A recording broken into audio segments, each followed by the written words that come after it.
यींच्या प्रतिरूप विधानसभेचं सभापतीपद भूषवलंय विधानसभेचे माजी अध्यक्ष अरुण गुजराती यांनी।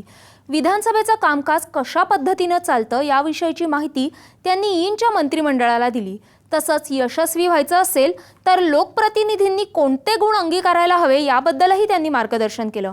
त्यांच्याशी चर्चा केली आमचे प्रतिनिधी महेंद्र मोरे यांनी।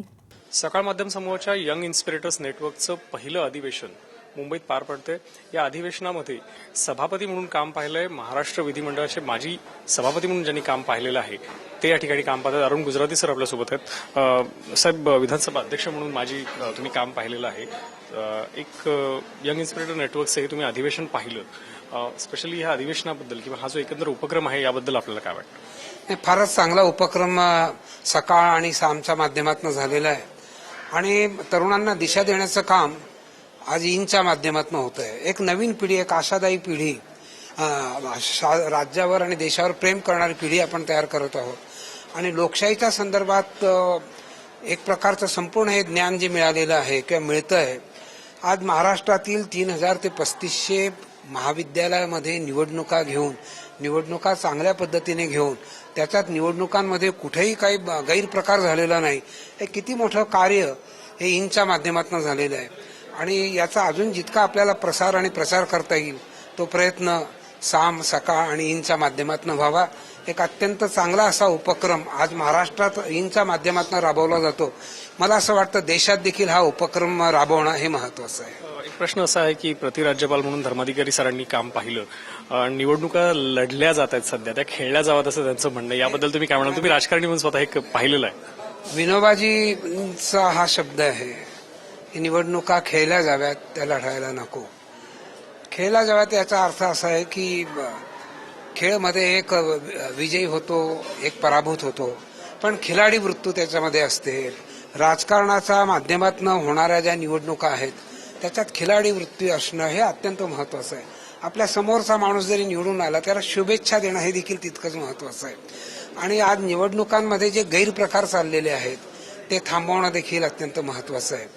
मी मगा एका याच्यात सांगितलं होतं की कॅश, कास्ट, क्राईम या 3 बाबींमुळे महाराष्ट्रातील आणि हिंदुस्थानातील ज्या लोकशाहीमध्ये होणाऱ्या निवडणुका आहेत त्याच्यात जरा या 3 बाबींच्या 3 Cचं प्रमाण फार वाढल्यामुळे आपण कुठंतरी कमी पडतोय। आपण खऱ्या अर्थाने निवडणूक लढवतोय की नाही, लोकशाहीमध्ये कुठंतरी काळा डाग लागतोय की काय अशी शंका येते।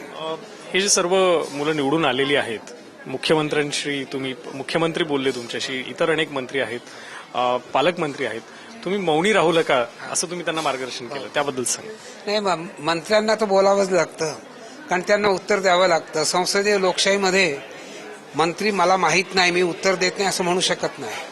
त्याला काय असेल ते उत्तर द्यावं लागतं। पण जे आमदार आहेत, विशेषतः सत्ताधारी पक्षाचे आमदार जे आहेत किंवा विधानसभा सदस्य, ते कमी बोलतात, कमी प्रश्न विचारतात। विरोधी पक्षात माणूस लवकर तयार होतो असा माझा अनुभव आहे। मी देखील 9 वर्ष विरोधी पक्षात काम केलेलं आहे। तर आपले जे विचार आहेत, आपले जे प्रश्न आहेत ते मांडले पाहिजेत। आपण जर प्रश्न मांडले नाहीत ते एक आपल्या व्यक्तिमत्वाला देखील कुठेतरी ते साजेसं होत नाही, आपला लोकप्रतिनिधी बोलत नाही अशा पद्धतीने तो एक संदेश आहे तो त्या क्षेत्रामध्ये जातो। म्हणून सर्वांनी प्रश्न विचारणं, बोलणं, चर्चेत भाग घेणं हे अत्यंत महत्वाचं आहे। शेवटचा प्रश्न विचारतो, विधानसभा अध्यक्ष म्हणून तुम्ही काम पाहिलेलं आहे, तुम्ही आता हे जे सर्व निवडून आलेली मुलं आहेत यांना काय मार्गदर्शन कराल की इथून पुढची वाटचाल त्यांनी कशा पद्धतीने करावी? पुढची वाटचाल मी त्यांना सांगितलं की वाचन अत्यंत महत्वाचं आहे। ज्याला लोकप्रतिनिधी म्हणून काम करायचं आहे त्याने वाचन केलं पाहिजे, त्याचं निरीक्षण केलं पाहिजे, त्या घटनेचं संशोधन केलं पाहिजे, त्याचं उत्तर देखील देण्याचा प्रयत्न केला पाहिजे, शासनाला दिशा देण्याच्या संदर्भात देखील त्यांनी प्रयत्न केला पाहिजे।